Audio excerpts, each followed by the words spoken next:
జాతీయవాద జర్నలిజానికి అసలైన వేదిక నేషనలిస్ట్ హబ్ ని సబ్స్క్రైబ్ చేసుకోండి. నోటిఫికేషన్స్ కోసం బెల్ ఐకాన్ పై క్లిక్ చేయండి. నమస్తే, వెల్కమ్ టు నేషనలిస్ట్ హబ్ ప్రత్యేక చర్చా కార్యక్రమానికి స్వాగతం. ఎప్పటి నుంచో ఎన్నో సంవత్సరాలుగా ఒక వివాదం నడుస్తూ ఉంది. జ్ఞానవాపి మసీదుకు సంబంధించినటువంటి వివాదం. దీనికి సంబంధించి ఒక కీలకమైనటువంటి తీర్పునిచ్చింది వారణాసి కోర్టు. అదేంటంటే అక్కడ ఉన్నటువంటి సెల్లార్ భాగంలో హిందువులు పూజలు చేసుకోవచ్చు అంటూ తీర్పునివ్వడం జరిగింది. మరి నెక్స్ట్ ఏం జరగబోతోంది? దీనికి ఇంకేమైనా అప్పీల్కి వెళ్ళేటువంటి అవకాశాలు కూడా ఉన్నాయి అపోనెంట్స్. మరి ప్లేసెస్ ఆఫ్ వర్షిప్ యాక్ట్ అనేది కూడా ఒకటి ఉంది. మరి ఈ ప్లేసెస్ ఆఫ్ వర్షిప్ యాక్ట్ ఏం చెబుతుంది? అది ఇక్కడ వర్తిస్తుందా, వర్తించదా? ఈ అంశాన్ని గురించి కాసేపు మాట్లాడదాం. నాతో పాటు సామాజిక రాజకీయ విశ్లేషకులు మురళీ మనోహర్ గారు అందుబాటులో ఉన్నారు. మురళి గారు నమస్తే. నమస్తే రాజు గారు. ఎంతోమంది హిందువులు ఎదురు చూసేటువంటి విషయమే ఇది కూడా. ఈ జ్ఞానవాపి విషయంలో ఈ చాలా జరిగాయి. మనం అయోధ్యలో చూసాం, అక్కడ ఒక సమస్య పరిష్కారం అయింది. ఇప్పుడు జ్ఞానవాపి మీద దృష్టి ఉంది. తర్వాత మధురలో కూడా అలాంటి పరిస్థితి ఉంది. సో ముందుగా మనం ఈరోజు జ్ఞానవాపి గురించి మాట్లాడుకుందాం. ఈ వారణాసి కోర్టును ఎలా చూస్తారు? పూజలు చేసుకోవచ్చు అన్నారు, బాగానే ఉంది. ఈ రోజు వచ్చినటువంటి ఈ జడ్జిమెంట్ మాత్రం it's a big victory to the Hindus in Varanasi. నేను ముఖ్యంగా ఈ సందర్భంగా 5 మంది మహిళలు, వాళ్లకు మనము జైలు పలకాలి. లక్ష్మీదేవి, రేఖా పాఠక్, సీతా సేహు, మంజు వ్యాస్, రాఖీ సింగ్, ఈ 5 మంది మహిళలు కోర్టులో ఫైట్ చేస్తా ఉన్నారు ఈ విషయం పట్ల.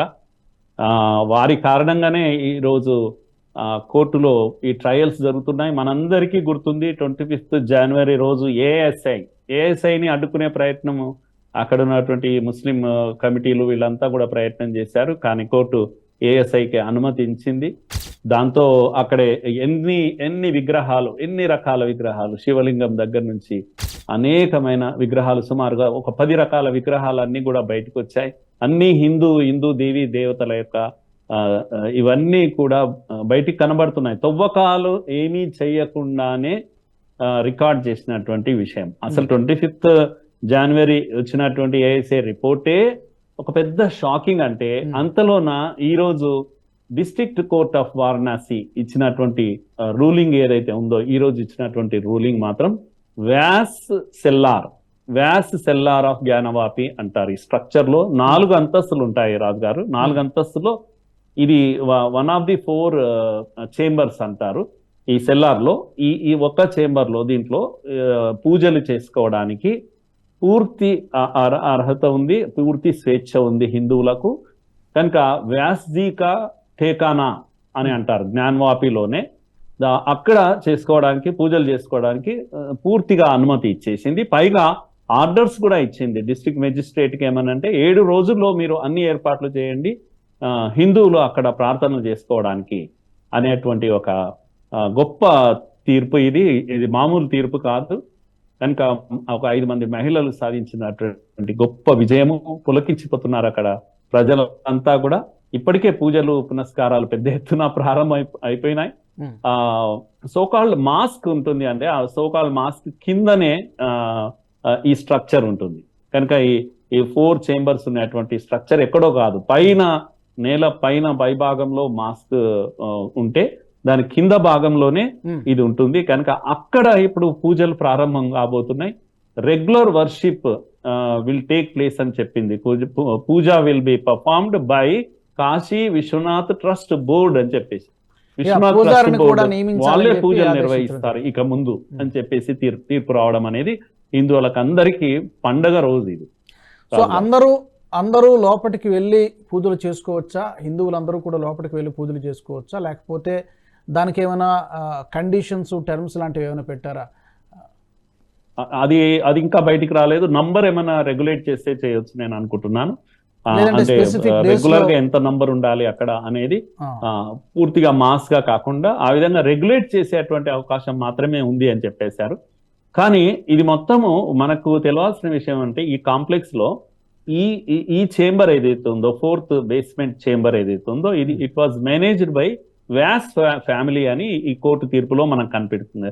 వ్యాసుడి కుటుంబము అది దీనికి ఒక లాంగ్ హిస్టరీ ఉంది రాజు గారు. ఈ వ్యాస్ ఫ్యామిలీ ఈ ఈ ఈ యొక్క టెంపుల్ కు ఎంత అసోసియేషన్ ఉంది అంటే కొన్ని వందల సంవత్సరాలు 1551 నుంచి కూడా వాళ్ళే ఇక్కడ ప్రేయర్స్ చేస్తున్నారు అని చెప్పేసి, అక్కడ శివలింగానికి వాళ్ళు ప్రేయర్స్ చేస్తున్నారు. కనుక ఈ ఫ్యామిలీకి రైట్స్ ఉన్నాయి. పైగా 1991 నుంచి కూడా కేసులో వీళ్ళు ఉన్నారు. ఈ కేసులో మాకు పూజలు చేసుకోవడానికి అవకాశాలు ఇవ్వండి. వాస్తవంగా మనకు మీరు చెప్పిన ప్లేసెస్ ఆఫ్ వర్షిప్ యాక్ట్ ఉంది కదండి, ఆ యాక్ట్ కారణంగా పూజలు ఆగిపోయినాయి. వీళ్ళు అంతకుముందు కూడా పూజలు చేసేవాళ్ళు. యాక్ట్ కారణంగా పూజలు ఆపేస్తే ఇప్పుడు ఎందుకు ఆపారు, వాళ్ళకు సర్వ హక్కులు ఉన్నాయని చెప్పేసి ఈరోజు తీర్పు రావడము, వెంటనే పూజలు అక్కడ 7 రోజుల్లో ప్రభుత్వము పూజలకు ఏర్పాట్లు జరిగిపోతున్నాయి రాజు గారు. అయితే ఈ ప్లేసెస్ ఆఫ్ వర్షిప్ యాక్ట్ అనేది నాకు తెలిసి ఐఎమ్ నాట్ రాంగ్ 1991లో తీసుకొచ్చినట్టుగా ఉన్నారు ఈ యాక్ట్ ని. పివి నరసింహారావు గారు ఉన్నారేమో బహుశా, if I'm not wrong. So అప్పుడు తీసుకొచ్చారు. ఇప్పుడు ఈ ప్లేసెస్ ఆఫ్ వర్షిప్ యాక్ట్ అనేది ఈ పూజలు జరపడానికి ఏమైనా ఆటంకం కలిగించేటువంటి అవకాశం ఉందా? ఫర్దర్గా దీన్ని ఇంకేమైనా మనం ఎక్స్పెక్ట్ చేయొచ్చా? పూర్తిగా అక్కడ ఉన్నటువంటి మసీదును తొలగించి మరొక అక్కడ ఒక ఘనంగా ఒక శివాలయాన్ని నిర్మించే, అంటే ఇప్పుడు కాకపోయినా భవిష్యత్తులో ఏం జరగవచ్చు? ఇప్పుడు జరుగుతున్న ఆర్గ్యుమెంట్స్ లో ఒకటి, నంది ఏ వైపు ముఖము ఉంది అని. నంది ఎప్పుడైనా కూడా మనందరికీ తెలుసు ప్రధాన ద్వారానికి ఎదురుగా ఉంటుంది అని. కనుక శాంక్టమ్ శాంక్టోరం ఏదైతే గర్భగుడి అంటామో, గర్భగుడి ఇప్పుడు ఈ మస్జిద్ ఉన్నటువంటి ప్లేస్ లో ఉంది అనేది వాదన జరుగుతూ ఉంది. ముఖ్యంగా ప్లేసెస్ ఆఫ్ వర్షిప్ యాక్ట్ విషయంలో ఇప్పుడు చెప్పిన ఈ వ్యాస్ ఫ్యామిలీ వాళ్ళు 91 బిఫోర్ కూడా పూజలు చేస్తున్నారు అక్కడ పూజల్లో ఉన్నారు వాళ్ళు. అందుకే ఈ యాక్ట్ వర్తించదు అని పక్కకు పెట్టి తీర్పిచ్చారు ఇప్పుడు. ఓకే, సో అది దీంతో ఇప్పుడు వీళ్ళు సుప్రీంకోర్టుకు వెళ్లాల్సిన ఇది ఉంది. సుప్రీంకోర్టుకు వెళ్తామని కూడా చెప్పారు. అక్కడ ప్లేసెస్ ఆఫ్ వర్షిప్ యాక్ట్ ఎంతవరకు పనిచేస్తుంది ఈ దేశంలో, ముందు నుంచి మరి ప్రేయర్స్ జరుగుతున్నప్పుడు హిందువులకు హక్కు లేకుండా ఎలా అవుతుంది అనే వాదన తప్పకుండా అక్కడ సుప్రీంకోర్టులో కూడా జరిగే అవకాశం ఉంటుంది. అయితే తీర్పు తప్పకుండా హిందువులకు అనుకూలంగా వచ్చే అవకాశం ఉంటుంది. ఓకే, సో డెఫినెట్ గా అప్పీల్కి వెళ్తారు, తప్పకుండా వెళ్తారు. ఓకే, అయితే సరే, ప్రస్తుతానికి మన గతంలో ఉన్నటువంటి పరిస్థితి కంటే ఇప్పుడు కాస్త డెఫినెట్గా ఒక మంచి పరిణామం, దాన్ని మనం స్వాగతించాల్సిందే. ఇంకా నెక్స్ట్ ఇందాక నేను అడిగినట్టుగా అక్కడ పూర్తిగా, ఎందుకంటే వాళ్ళు ఆక్రమించి ఉన్నటువంటి శివాలయాన్ని తీసేసి మసీదు కట్టారు కాబట్టి న్యాయంగా అక్కడ శివాలయమే ఉండాలి.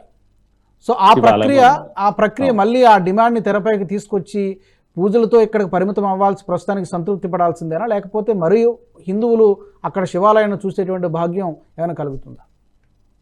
రాజుగారు, నాకు పూర్తి విశ్వాసం ఉంది. అంటే 500 ఏళ్ళు పోరాడి సాధించుకున్న అయోధ్య, రాముడు బాలరాముడు స్వయంగా తన ప్లేస్కి వచ్చాడు కదా. మోడీజీ ఒక మాట చెప్పాడు, రాముడు ఇక నుంచి టెంట్లో ఉండాల్సిన అవసరం లేదు, వైభవమైనటువంటి దేవాలయంలో ఉంటాడు. ఇది మధురలో జరుగుతుంది, ఇది కాశీలో జరుగుతుందండి. జరగక తప్పదు.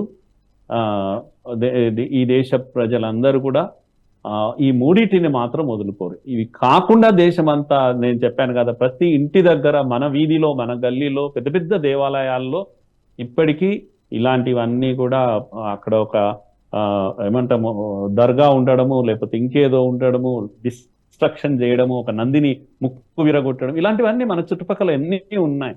హిందువులు ఇవన్నీ ఏమో అడగడం లేదు. కనుక ఈ మూడింటి విషయంలో కోర్టులు కూడా ఇప్పుడు చాలా సానుకూలంగా ఉన్నాయి, చదువుతున్నాయి, స్టడీ చేస్తున్నాయి, హిందూ సెంటిమెంట్ ను కూడా అర్థం చేసుకుంటున్నాయి.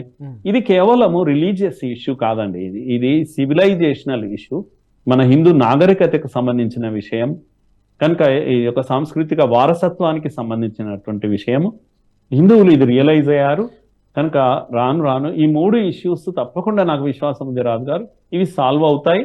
అది కూడా పీస్ఫుల్ గానే సాల్వ్ అవుతాయి. కోర్టు ద్వారా కూడా పూర్తి సపోర్ట్ దొరికేటువంటి అవకాశం నాకు కనిపిస్తుంది. కాకపోతే మేబీ కొన్ని సంవత్సరాల సమయం పట్టొచ్చు అంటారా? ఎందుకంటే మనం 500 సంవత్సరాల ఎలాగైతే పోరాటం చేశామో వీటికి కూడా కొన్ని సంవత్సరాల సమయం పడుతుందా, లేదంటే అంత సమయం కూడా పట్టదు. హిందువుల మనోభావాలకు దగ్గరగా ఉండే ప్రభుత్వాలు అధికారంలోకి వస్తే ఇంకా తొందరగా అవుతుంది. ఎందుకంటే లేదంటే వ్యతిరేకులు వస్తే ఇంటెన్షనల్ డిలే చేస్తాయి. కోర్టులో చాలా టెక్నికల్ డిలే చేయడానికి ఎన్నో అవకాశాలు ఉన్నాయి, అలాగే చేశారు. కనుక హిందూ మనోభావాలను గౌరవించే ప్రభుత్వాలు అధికారంలోకి రావాలి, మళ్ళీ రావాలి. బహుశా ఒక డికేడ్ కాలంలోనే ఇవన్నీ పూర్తి అయిపోతాయి. కనుక మిగతా ఓటర్స్ కూడా, దేశం కూడా మారిపోతుంది. హిందూ మనోభావాలను గౌరవించేటువంటి ఒక వాతావరణము ఈ దేశంలో ఏర్పడుతుంది. ఇది టెంపుల్ ఇష్యూ కాదండి, ఇది మతపరమైన సమస్య కాదు, సెంటిమెంట్స్ యొక్క ఇష్యూ. కనుక వీడి కూడా సెంటిమెంట్స్ ఉన్నాయి. వీడి ఒక బండరాయి కాదు హిందూ అనేవాడు. కనుక వీడి సెంటిమెంట్ ను గౌరవించే అభిప్రాయం దేశంలో ఏర్పడ్డప్పుడు ఏ గొడవకు ప్రాబ్లం లేదండి. అందరినీ గౌరవించే ఆలోచన హిందువుకు ఉంటుంది కనుక మిగతా మతాలకు ఎటువంటి ప్రమాదం లేదు. అందరం కలిసి ఉండే అవకాశం ఉంటుంది. తప్పకుండా మీరు అన్నట్టుగా అయోధ్య చూసాము, రామ మందిరం ప్రారంభోత్సవం అయిపోయింది, కన్నుల పండుగ. ఇప్పుడు తర్వాత డెవలప్మెంటు ఇవాళ మనం మాట్లాడుకుంటున్నటువంటి జ్ఞానవాపి మసీదు కింద ఉన్నటువంటి శివాలయం, ఇక్కడ కూడా సానుకూల పరిణామం. నెక్స్ట్ ఏంటి, మధుర గురించి కూడా మాట్లాడుతున్నారు. ఈ కేటగిరీలో ఇంకేమైనా ఉన్నాయా దేశంలో ఇలాంటి? అంటే ఒక పెద్ద కుట్ర మనం చాలా సందర్భాల్లో మాట్లాడుకున్నాం, మళ్ళీ ఇప్పుడు మనం మాట్లాడలేము. కానీ క్లుప్తంగా వాళ్ళు సెపరేట్గా కట్టుకోవడం వేరు, ఉన్నటువంటి ఆలయాలని, హిందూ ఆలయాలని కూల్చేసి దాని మీద కట్టడం అనేది డెఫినెట్గా హిందువులపై జరిగినటువంటి దాడి. ఈ కేటగిరీలో ఇంకేమైనా ఉన్నాయా? ఇలాంటివి నేను చెప్పాను 40,000 టెంపుల్స్ ఉన్నాయి. అందులో కనీసం ఒక నోటెడ్ టెంపుల్స్ ఒక 15-20 టెంపుల్స్ అయితే, అంటే ముఖ్యంగా రాజుగారు గ్రహించాల్సింది ఒక టెంపుల్ డిస్ట్రక్షన్ చేయడం కాదు, ఒక మస్జిద్ కట్టడమే కాదు, అది ఒక ఓటమిని గుర్తు చేసేటువంటి పద్ధతిలో కట్టారు. ఇంతవరకు కట్టిన వాళ్ళు కూడా ఎవ్వరు కూడా, అంటే మీరు చూడండి, ఇప్పుడు కాశీ మీరు వెళ్తే, మధురలో మీరు వెళ్తే మీకు అక్కడ ఏం కనిపిస్తుందండి? మీ టెంపుల్ మీకు కనిపిస్తుంది, పైన మస్జిద్ కనిపిస్తుందండి. దుర్మార్గం ఇది. కనుక ఇది అవమానం. ఈ అవమానాన్ని భరిస్తే హిందువులు ఉండలేరు. కనుక అన్ని మతాల వాళ్ళు కూడా గ్రహించాల్సింది ఏంటంటే రెస్పెక్ట్ కావాలి. ఎవరికైనా కూడా ఆత్మగౌరవం అనేది చాలా ముఖ్యము. కనుక నేనేమంటున్నా అంటే ఇప్పటికైతే ఈ 3 టెంపుల్సే సాల్వ్ కావాలి, అందరం కలిసి ఉండాలంటే. మురళీ మనోహర్ గారు ధన్యవాదాలు, థ్యాంక్ యూ సో మచ్. ఆ రోజు త్వరలోనే రావాలని మనం ఆశిద్దాం. 5-10 సంవత్సరాల్లో ఇక్కడ జ్ఞానవాపి ఈ మసీదు స్థానంలో ఒక శివాలయం రావాలని కోరుకుందాం. అలాగే మధురలో కూడా అలాంటి పరిణామాలే సాధ్యమైనంత త్వరలో రావాలని చెప్పి హిందువులందరూ కూడా కోరుకుంటున్నారు. మనం కూడా అదే కోరుకుందాం. చర్చలో పాల్గొన్నందుకు ధన్యవాదాలు, థ్యాంక్ యూ సో మచ్. ధన్యవాదాలు. హిందువులందరూ కోరుకుంటున్నట్టుగా ఈ వారణాసి కోర్టు యొక్క తీర్పును స్వాగతిస్తున్నారు హిందువులు, హిందూ సంఘాలు. అయోధ్యలో ఏ విధంగా సుప్రీంకోర్టు తీర్పు ద్వారా ఒక చట్టబద్ధంగా, రాజ్యాంగబద్ధంగా ఏ విధంగా అయితే హిందువుల ఆకాంక్ష నెరవేరిందో, ఇక్కడ కూడా భవిష్యత్తులో అదే జరుగుతుంది, జరిగి తీరాలి అంటూ హిందువులందరూ కూడా ముక్త కంఠంతో చెబుతున్నటువంటి మాట. ఇది వాటి ప్రత్యేక చర్చ కార్యక్రమం. Keep watching Nationalist hub. ఈ వీడియో మీకు నచ్చినట్టయితే లైక్ చేయండి, 10 మందికి షేర్ చేయండి. అలాగే కామెంట్ల రూపంలో మీ అభిప్రాయాలను మాతో పంచుకోండి. Nationalist hub group of channels ను సబ్స్క్రైబ్ చేసుకుని తెలుగునాట జాతీయవాద జర్నలిజాన్ని ప్రోత్సహించండి. ఈ వీడియో కింద ఉన్న బెల్ ఐకాన్ పై క్లిక్ చేయడం మర్చిపోవద్దు.